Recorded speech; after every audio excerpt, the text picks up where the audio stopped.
उत्तर प्रदेश की राजनीति में कुछ सीट जो लोकसभा सीट है उन्हें हॉट सीट की नजर से देखा जाता है। जैसे खासकर रायबरेली की सीट, अमेठी की सीट और इसमें से एक सीट और थी कैसरगंज की सीट, जो कि जिसपे किसी पार्टी ने अपने उम्मीदवार घोषित नहीं किए थे और आखिरी समय तक नहीं घोषित किए थे।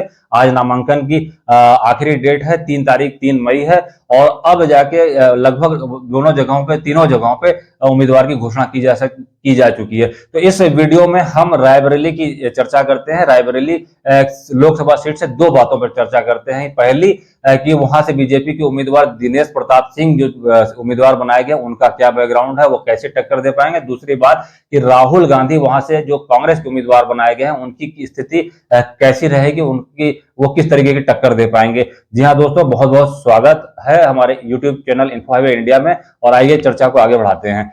दिनेश प्रताप सिंह जो कि बीजेपी के उम्मीदवार बनाए गए हैं, 2010 में यह विधान परिषद कांग्रेस की तरफ से भेजे गए थे, यानी उस समय वो कांग्रेस में रहते थे। इसके बाद कांग्रेस की तरफ से 2016 में इन्हें फिर विधान परिषद सदस्य बनाया गया था, विधान परिषद भेजे गए थे।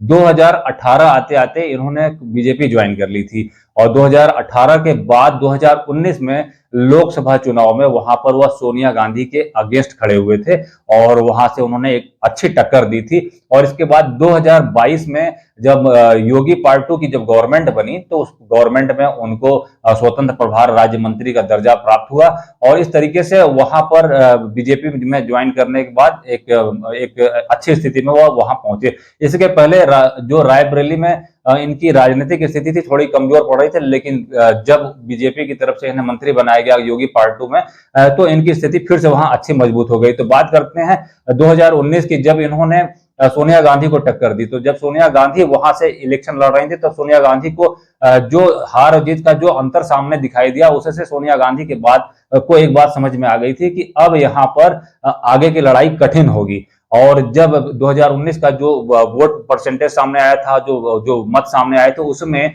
दिनेश प्रताप सिंह को जो टोटल वोट मिले थे वो 3,67,740 मिले थे और वहीं सोनिया गांधी को 5,34,918 वोट मिले थे। और जो परसेंटेज के लिहाज से देखा जाए तो 55 दशमलव समथिंग सोनिया गांधी के थे और 38 दशमलव समथिंग दिनेश प्रताप सिंह के थे। तो यह अंतर बहुत ज्यादा अंतर नहीं था। इससे समझ में आ रहा था कि रायबरेली की राजनीतिक हवा किधर जा रही है। और इसके बाद यह भी सामने आया कि सोनिया गांधी ने राज्यसभा की सदस्यता ली, वो भी राजस्थान के रास्ते उन्होंने राज्यसभा की सदस्यता ली। और राहुल गांधी इस बार वहां पर उम्मीदवार हैं। पिछले बार इन्होंने दिनेश प्रताप सिंह ने सोनिया गांधी को टक्कर दी थी, इस बार राहुल गांधी को टक्कर देंगे। तो राहुल गांधी को टक्कर वो कितनी तगड़ी देने वाले हैं, इस बात से आप समझ सकते हैं। मनोवैज्ञानिक बढ़त उन्हें पहले से प्राप्त हो गई है, क्योंकि राहुल गांधी पूरे मन से इलेक्शन लड़ नहीं रहे हैं। उन्हें पहले से दिखाई दे रहा है कि वह अमेठी में हार चुके हैं और वहां से वो हारे हुए कैंडिडेट के रूप में एक तरीके से रायबरेली भेजे गए हैं। और उनका जनता के बीच में क्या लगाव रहा, उनका एक सांसद के रूप में क्या योगदान रहा, यह वायनाड में भी दिखाई दिया, अमेठी में भी दिखाई दिया। और इसके पहले सोनिया गांधी से भी जो रायबरेली की जनता का जो मोह भंग होता जा रहा है वह भी सामने आ रहा है। जब सोनिया गांधी ने राज्यसभा की सदस्यता राजस्थान के थ्रू ली, रास्ते ली, तब दिनेश प्रताप सिंह ने कहा था कि जब यहां पर इलेक्शन वह जीती थी तो उसके बाद वह वहां पर जीत का सर्टिफिकेट लेने भी नहीं आई थी। और पिछले 10 साल जब वह वहां की सांसद रही, कभी वहां पे देखने झांकने नहीं आई, वहां लोकसभा क्षेत्र में अपने कभी किसी विजिट पर नहीं आई। तो ऐसे सांसद को लेकर हम क्या कर सकते हैं। तो वहां की जनता में भी इस बात की गहराई से अब मतलब समझ पैदा हो चुकी है कि ऐसे सांसद को हम चुने जो अच्छी टक्कर दे सके। तो दिनेश प्रताप सिंह जो चुने गए हैं, दिनेश प्रताप सिंह एक साधारण से गांव जो कि रायबरेली में गुनावर कमंगलपुर होता है, वहां से वह बिलोंग करते हैं। गुमनाम सा एक गांव रहा है और जो राजनीति की जो धुरी है, जो इनका आवास है पंचवटी, यहाँ से पूरा परिवार रायबरेली लोकसभा विधानसभा क्षेत्र में राजनीति करता है। और परिवार से बहुत से सदस्य ब्लॉक प्रमुख हैं, विधायक हैं और इसी तरीके से वहां के जिला पंचायत क्षेत्र में भी परिवार के सदस्यों का राजनीति में अच्छा प्रभुत्व है। और उनके भाई एक बार किसी विधानसभा के इलेक्शन में हार गए थे, तो थोड़ा प्रभुत्व कम हुआ था, लेकिन इनका प्रभुत्व, इस परिवार का प्रभुत्व और ठीक ठाक हो गया जब योगी सरकार पार्ट 2 में इन्हें स्वतंत्र प्रभार राज्य मंत्री बनाया गया, तो यह स्थिति इनकी अच्छी हो गई। तो यह कुछ स्थिति है दिनेश प्रताप सिंह की, जो कि काफी बढ़िया राजनीतिक स्थिति है, लोकल है, वहां की जनता के बीच में जुड़ाव है और लगातार राजनीति में सक्रिय है।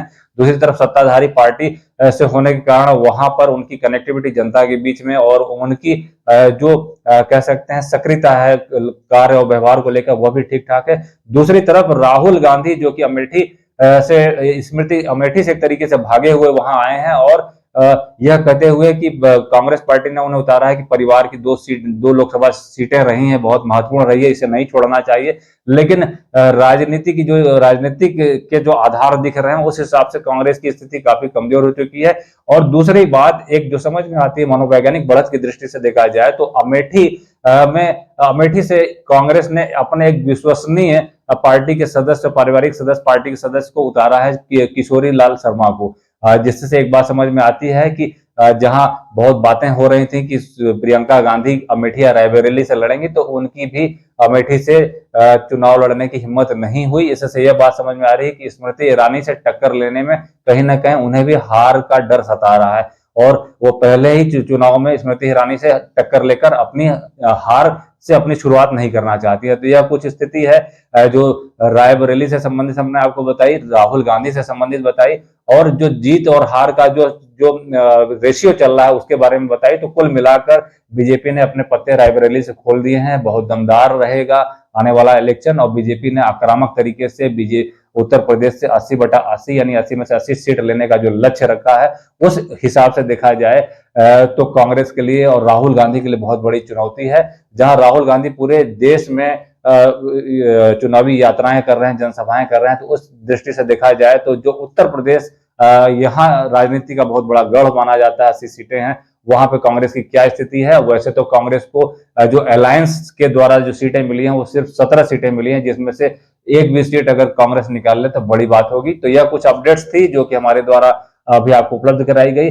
वीडियो अच्छा लगे तो लाइक शेयर सब्सक्राइब जरूर करिएगा। फिर आते हैं कुछ ऐसी राजनीतिक और सामाजिक अपडेट्स के साथ, तब तक के लिए धन्यवाद, नमस्कार, वंदे मातरम।